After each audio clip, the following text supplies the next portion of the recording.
Olá, sejam bem-vindas ao nosso 8º episódio do podcast SPI, Ser uma Profissional de Impacto. E eu, Mariana Dualib, juntamente com a doutora Luciana Gasques, vamos abordar hoje sobre captação e fidelização dos nossos pacientes. Qual é a jornada dentro do nosso consultório? Então, Lu, para a gente começar, quais são as diferentes fontes de captação que hoje você enxerga para o seu consultório, para o seu modelo de negócio? Eu acho que é muito importante na gente pensar sobre em que momento que você se encontra na sua jornada. Então, o momento de captação, de gerar novos pacientes particulares, lembrando que a gente fala bastante sobre a diferença do consultório particular para o consultório do convênio, porque no caso do convênio, quem tem que captar pacientes é o plano de saúde. Esses pacientes são do plano, eles não são seus. É a responsabilidade dele. Do plano. O plano, ele vai atrás de um dermatologista, ele vai atrás de um nutricionista, ele não necessariamente ele vai atrás da doutora Mariana Dualib, da doutora Luciana Gasques, mas quando você abre o seu CNPJ e você é o responsável por aqueles pacientes, você tem que captar esses pacientes. Não adianta você fazer uma medicina, uma nutrição técnica, você ter uma formação maravilhosa, você ser um expert na sua área, se as pessoas não te conhecem. E aí que entra a captação. Como que eu vou me fazer ser conhecido? Como que eu vou me conectar para que essas pessoas paguem o valor que eu acho justo pelo meu tempo, da minha consulta? Então, uma forma, hoje em dia, muito difundida, e que é uma forma maravilhosa, que é muito mal utilizada por bons profissionais, é a rede social. Ainda tem muita importância o boca a boca também, então você fazer uma boa consulta, você ter um bom resultado, isso é fundamental para te gerar novas consultas. Mas hoje em dia a gente utiliza menos outras formas, tipo outdoor, televisão, revista. Porque as pessoas hoje não estão mais parando para olhar esse tipo de marketing, né? E é o que você falou. Primeiro, entendendo que essa captação, ela pode ser potencializada se nós, profissionais, onde a gente fala muito sobre sermos bons tecnicamente, é a nossa obrigação, né, Lu? Isso. Então, eu posso ter pós-graduações, mestrado, só que se eu não conseguir comunicar, reverter isso em resultado para o meu paciente, de nada adianta todo esse conhecimento. Quando a gente usa as redes sociais para conseguir, de fato, mostrar isso, a gente aumenta muito essa possibilidade de captação. Então, eu acho que esse marketing digital é uma das fontes hoje que a gente tem mais acesso com um custo zero. É você compartilhar o seu conhecimento. Então, você pode até fazer um patrocinado disso, mas você parar e dedicar, como a gente hoje orienta, né? Programar a sua agenda, compartilhar ali o seu conhecimento é uma das melhores fontes. E uma outra coisa que eu acho muito importante, que eu falo isso muito para as nutricionistas, se você atendeu um paciente, você acabou de iniciar os atendimentos, entregue o melhor resultado para esse paciente. Porque resultado é a melhor maneira de você fidelizar. E um paciente fidelizado, isso é comprovado, ele te indica 5 para 6, 7 pacientes. Então, esse resultado que a gente propõe com uma consulta de excelência, com uma abordagem acolhedora, isso vai captar muitos novos pacientes, que é a famosa indicação que você fala. Isso, perfeito, Mari. E assim, já foi-se o tempo em que bons médicos, nutricionistas, sérios, não precisavam estar na rede social. Antigamente, quando a gente via um médico de um patamar na rede social, a gente pensava, puxa, tá com a agenda vazia. Até julgava, né? O que tá fazendo ali? Não tem paciente. E isso caiu por terra, porque a gente viu a importância que a rede social tem para você gerar uma autoridade digital. Né? Fala pra gente, Mari, a diferença agora de autoridade digital e autoridade real. Então, a autoridade real é exatamente o que a gente fala, é o qual é a minha especialidade, quais são os meus títulos. Isso é minha autoridade real. E a autoridade digital é como eu comunico isso. Então, eu não conseguiria ser uma autoridade digital se eu não tivesse a minha autoridade real. Não adianta, eu não conseguiria ser uma autoridade digital se eu não tivesse essa minha autoridade real. Mas o que a gente vê muito é as pessoas não tendo essa autoridade real e usando dessa autoridade digital para captar pacientes. Isso é uma grande... São duas realidades, né, que a gente vê muito. A gente vê bons médicos que acham que para estar na rede social precisam fazer dança, Sim. né? Dancinha, Trenzinhas. precisam virar blogueiro. E aí, assim, em vários momentos eu vi colegas bons que tiveram uma formação super especialistas, fizeram uma residência na USP, fazendo dança com a secretária no Instagram. E aí você se questiona, puxa, eu conheço, né? Mas e quem não conhece? Vai ver aquela pessoa dançando com uma prótese de silicone, vai perguntar sobre a capacidade técnica daquele médico. Mas a gente também vê médicos com uma autoridade real que não se posicionam no digital e são desconhecidos.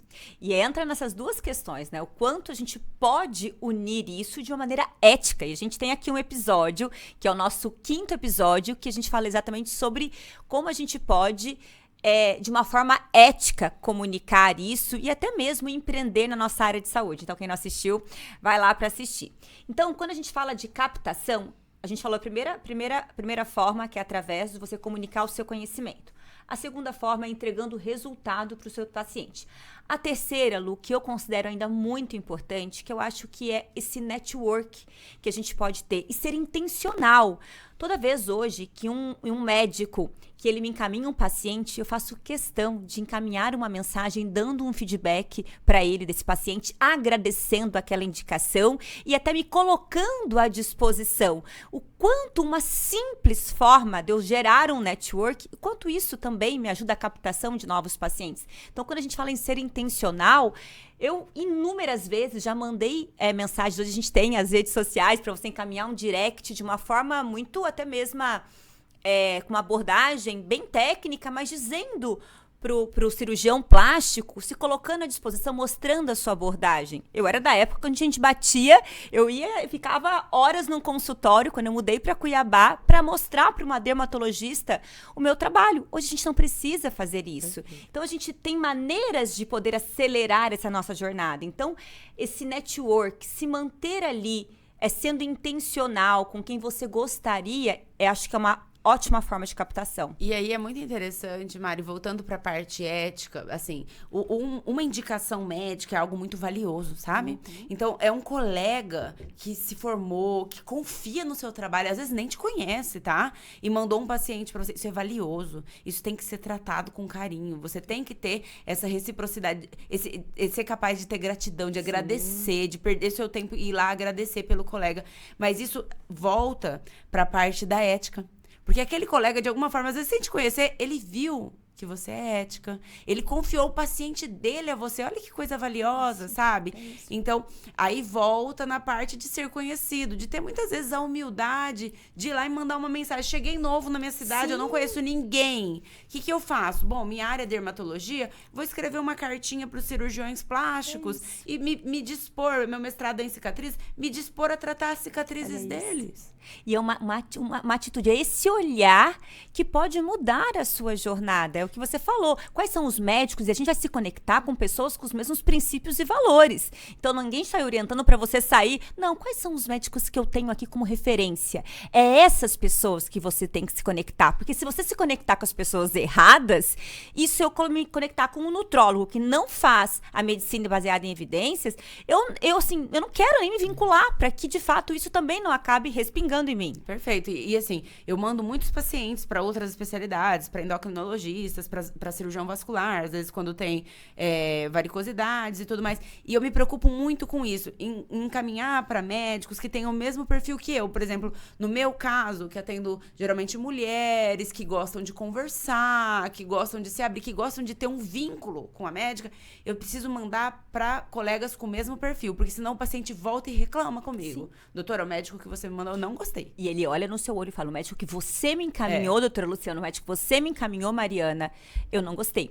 Tem uma pesquisa que agora no congresso eles apresentaram, Lu, que fala sobre a insatisfação do paciente. 90% das insatisfações do paciente com o profissional de saúde que ele foi, não foi relacionado a um diagnóstico que não foi feito, uma medicação prescrita, foi exatamente algo que ele não gostou da consulta, que ele não se sentiu acolhido, que ele achou que o médico não olhou para ele, que ele não se sentiu, não teve essa conexão. 90% das insatisfações são relacionadas a esse atendimento. E aí, a gente falou, então, sobre captação, agora a gente entra em fidelização, né? Perfeito. Porque o que vai fidelizar? O que vai fazer com que aquela pessoa passe? Eu tenho pacientes que estão... Eu atendo em Cuiabá há 7 anos. Eu tenho pacientes que estão comigo há 7 anos. Eu sou uma delas. Ué, você, das primeiras. O que vai fazer com que ela fique? Muitas vezes as pessoas acham que é você servir um Chandon na recepção, você ter alguém para abrir a porta. Um tapete caro, murano na recepção. Perfeito, um lustre de não sei quantos mil reais. E não é, Mário. O que é? É exatamente essa abordagem acolhedora, um atendimento onde você entregue o melhor, o que o paciente busca, esse resultado. E isso é o seu pós-consulta que vai determinar. Só que, Lu, só pra gente voltar aqui, quando a gente fala de captação, a validação dessa captação é o agendamento da nossa consulta. Então, se a gente está apresentando aqui, apresentamos 5 formas de captação. Onde eu vou entender que essas minhas estratégias de captação deram certo? Quando o paciente agendou a consulta comigo. Aí você fala, pronto, ele agendou, agora, né? Tá tudo certo. Não, agora que começa o principal. Porque a experiência do seu paciente, ela já começou até mesmo antes da consulta. Sim. De como foi feito o agendamento. A captação é a validação o agendamento é a validação da sua captação. E a fidelização, quem será o responsável é esse seu pós-consulta. Então, a sua abordagem vai, de fato, entregar para o seu resultado, para o paciente que ele quer. Só que como você vai dar continuidade, esse acompanhamento, esse monitoramento que vai trazer essa fidelização. Perfeito. Na verdade, assim, são várias coisas que são negligenciadas, porque o médico, ele é formado, profissional da saúde, ele é formado para ser bom tecnicamente. Mas algumas coisas são negligenciadas. Por exemplo, gestão de pessoas. Às vezes, eu, por exemplo, já fui em médicos excelentes e não voltei mais por conta da recepção. Pela forma que a secretária me tratou, pelo tempo que eu tive que aguardar sem ter um feedback. Uma satisfação. Exatamente. Então, a jornada do paciente, ela começa antes de chegar no médico, mas o médico é o responsável por tudo isso. Sem tirar a responsabilidade do médico. Porque eu não acredito em uma equipe ruim. Eu acredito em uma equipe não treinada. Perfeito. Uma secretária boa, a gente treina, não contrata. Mas, Lu, e aí entra... Porque nós, profissionais de saúde, muitas vezes a gente, que você falou, negligencia essa parte de gestão e muitas vezes a gente nem queria muito saber, sabe? O que é a minha parte aqui, atender, entregar o melhor plano de tratamento, procedimento, eu não quero nem muito a fundo nisso. Mas quando algo acontece no seu consultório, que pode acontecer, né? Uma secretária que foi de uma maneira ríspida com o paciente, uma experiência ruim que aconteceu. Eu já tive problemas onde o paciente chegou para consulta e por algum problema técnico, ele não, né, ali de agendamento, ele não estava no meu sistema, então eu não estava ali naquele momento para atendê-lo. Mas como a gente consegue reverter isso? Então, se eu tenho esse pós-consulta com o meu paciente, entendendo como foi a experiência dele no meu consultório, tendo um feedback dele, eu consigo reverter. E esse exemplo que eu dei, Mariana, essa paciente foi embora muito insatisfeita porque ela chegou, ela não estava na agenda e a secretária, né, falou para ela, olha, aconteceu algum erro. Ela falou, eu me desloquei até aqui com meu filho doente e vim. Eu liguei para essa paciente, eu expliquei o que aconteceu, me coloquei à disposição para atendê-la no outro horário que ficasse mais forte, mas eu consegui fazer o que eu digo de uma pós-experiência ruim, reverter. E hoje, essa é uma paciente que ela está comigo há 2 anos e ela conta essa experiência. Mas se eu não tivesse, naquele momento, olhado para esse pós-consulta, no sentido de uma consulta que não aconteceu, mas esse pós-atendimento, ela seria uma paciente que ela não só nunca teria retornado, como também pode ter certeza que ela não teria me indicado ou falaria de mim para outras inúmeras pessoas. E essa é a importância, Mari, de você estabelecer um vínculo com o paciente, né? Então, isso só foi possível Porque você, além de ter mais tempo de qualidade com o seu paciente, você tem um número controlado de pacientes. Para isso, você tem que ter um ticket elevado, porque se você começar a pegar muito paciente, você não consegue dar conta da demanda nesse pós e pré-consulta. Então, esse é um fator que o tempo nosso com o paciente é um tempo limitado, porque o nosso tempo é limitado, nós somos uma. Sim. Então, para a gente conseguir gerar uma pré e pós-consulta de valor, não tem como, se você quiser captar demais. Por isso que eu falei no começo, a importância de você ver em que momento da sua jornada você tá. Não adianta captar, e aí você perde a qualidade na fidelização, você não vai manter o fluxo do seu consultório. Eu acho que o ideal é, em algum momento, você falar assim, pronto. É isso. Eu me basto com os pacientes que eu tenho e agora eu quero entregar para eles. Porque com essa fidelização, você não está... Vai continuar a captação, porque um paciente fidelizado, ele vai continuar te indicando. Então, a hora que eu olhar e falar assim, nossa, o que você fez no seu rosto, Luciana? Você fala, eu fui na doutora Luciana Gasques. É isso, nossa, esse nariz, Maria, é isso que acontece. Então, vai continuar acontecendo isso. E eu acho que a gente precisa ter muito esse olhar... Quando a gente fala dessa conexão com o paciente, um paciente que ele cria esse vínculo com você, que ele se conecta, porque quando a gente fala resultados, eu vejo que pode confundir as pessoas entendendo que é só o resultado final, no meu caso do emagrecimento. Não. Se eu conseguir fazer mudanças na vida daquele paciente, eu estou entregando resultado. E não quer dizer que é aquele número final na balança, mas um paciente que ele se conecta com você, que ele confia em você, que ele compartilha, é isso que a gente tem que buscar. E você não consegue fazer uma consulta. Então, o pós-consulta, que ele vai ser essa fidelização. Como você faz o seu pós-consulta? Hoje eu tenho processos na clínica. Eu mando mensagem a cada 7 dias no paciente primeira vez, mas me coloco à disposição para todas as dúvidas. Muitos profissionais não têm esses processos estabelecidos. Então, assim, o paciente passou hoje, encostou com você, qual foi o caminho que ele percorreu? Se ele nunca mais voltou, você não vai nem saber, você não vai ter nem esse monitoramento, esse controle. Então, estabelecer esses processos que, uma vez muito bem descritos, vão tornando um hábito para você, né, na sua rotina, vai fazer uma grande diferença na sua jornada. E uma coisa que eu acho interessante, Mari, é quebrar aquele estigma de, putz, mas o paciente vai ter meu telefone? Vai. Você é um empresário, você tem um consultório particular, o paciente vai ter o seu telefone, sim. E isso não é que o paciente vai mandar mensagem o dia inteiro. Não, você consegue limitar. Olha, eu respondo os WhatsApp até às 18 horas. Porque a gente não é emergencista, a gente não faz cirurgia, a gente não faz parto, a gente não precisa atender o celular de madrugada para saber que protetor solar que ele vai usar no dia seguinte. Mas eu atendo até às 18. Até às 18 eu respondo o que for possível ser respondido. Então, quebrar esse estigma de, mas eu tenho que dar meu celular? Sim, tem. Porque você é um empresário. E é nosso papel conscientizar. Acho que é nosso papel quando você deixa isso muito claro para o paciente. Olha, tá aqui o meu telefone, o meu celular. Qualquer dúvida eu estou à disposição, né? Mas você pode também, na nossa próxima consulta, daqui 4 semanas, você pode trazer também todas as suas, né? No caso da alimentação, não tem como eu tirar todas as dúvidas, ele entender tudo que ele precisa ou todas as mudanças numa consulta. Eu deixo muito claro isso.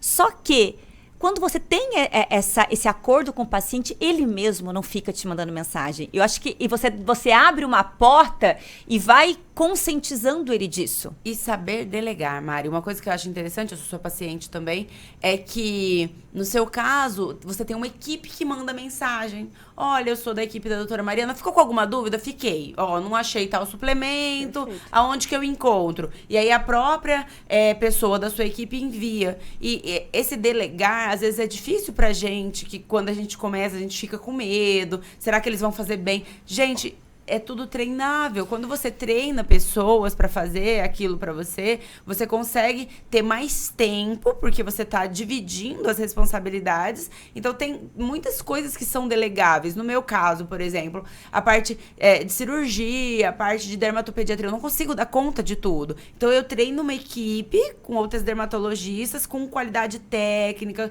que são amorosas, carinhosas do meu perfil, que conseguem dar um pós-consulta, um atendimento diferenciado para os pacientes, para eu conseguir fazer a minha parte bem feita.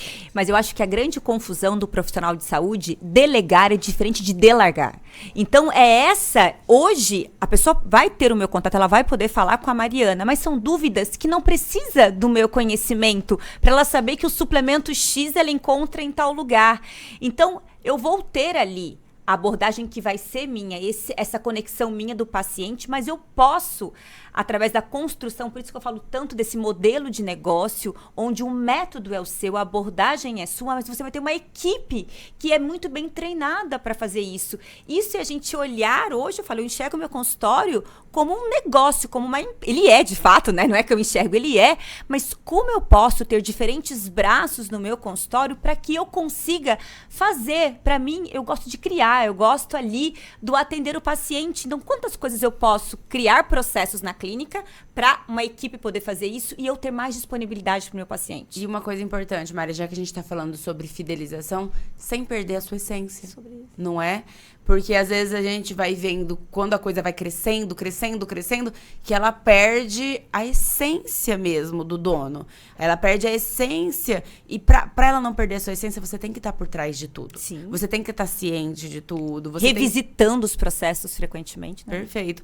E nem que seja, assim, uma coisa que mudou o meu atendimento na clínica, fazendo uma oração uma vez por semana com a sua equipe, tendo um momento com a sua equipe, para que elas sintam a sua presença e ajam de acordo. Escutar. Porque elas trazem, muitas vezes, algo que a gente não tá vendo. Eu não tô na recepção do meu consultório. Eu não tô ali nos corredores, sabe? A gente entra no consultório, mesmo que a gente faça reunião de equipe, tá ali. Eu digo que eu tô olhando ali naquela bolha. Quando a gente faz isso, eu e o André, a gente tem aprendido muito. A gente não é uma habilidade que eu e ele tínhamos. Ainda temos muito ainda na caminhada, mas a gente tá buscando desenvolver essas habilidades para que a gente possa ficar, até mesmo a qualidade que eu entrego para o meu paciente é muito maior. Se eu estou presa muito naquilo ali, a gente acaba não fazendo essa nutrição que eu tanto quero com acolhimento, que eu possa escutar meu paciente e você da mesma maneira. Então, essa fidelização do paciente vai muito com essa conexão. A gente gravou o podcast com a Jordana e ela me disse uma coisa, porque ela fala nessa rede social da dificuldade. Quando a gente pode ser a gente mesma, fica muito mais leve. Então, eu quero que meus pacientes possam conhecer verdadeiramente, criar essa conexão com a Mariana, porque cada um vai se conectar com quem se identifica. E aí a gente volta lá na captação versus fidelização, que também não adianta você ter um papel na rede social que não é você. Sim. Então, você agir de acordo com um papel, uma personalidade na rede social, porque quando aquela pessoa chegar no seu consultório e ela vai se deparar com outra Mariana, que não a Mariana que ela encontrou na rede social, isso não fideliza. A pessoa foi em busca daquela pessoa... Não é sustentável, de carne e osso que ela encontrou na rede social. Por isso que rede social, muitas vezes, a pessoa tem uma rede profissional e uma rede pessoal, isso não conecta. Quem quer seguir guidelines, as pessoas querem seguir pessoas. E as pessoas querem encontrar ao vivo aquela pessoa que ela se conectou na rede social. É isso. Porque isso também é fidelizar. Então, o que a gente está querendo mostrar é essa jornada do paciente aqui, da captação à fidelização, onde a sua consulta é a validação dessa captação, e a gente apresentou diferentes formas de captação, mas é a fidelização que vai ser o grande responsável pelo sucesso do nosso consultório, não é isso, Lu? Perfeito. E a mensagem que a gente pode deixar sobre isso é que ninguém faz tão bem o que você faz como você. Então, para de tentar imitar, de tentar ser outra pessoa. Faça a sua medicina, a sua nutrição baseada em evidência, mas humanizada, de uma forma que só você consiga fazer, que não vai ser nunca substituído por inteligência artificial, por outras pessoas. As pessoas podem até tentar imitar. E quando as pessoas tentam imitar é porque tá dando certo. E só pra gente finalizar, então, com uma frase que quando a gente sabe a nossa essência, a gente não teme a concorrência. Perfeito. É isso.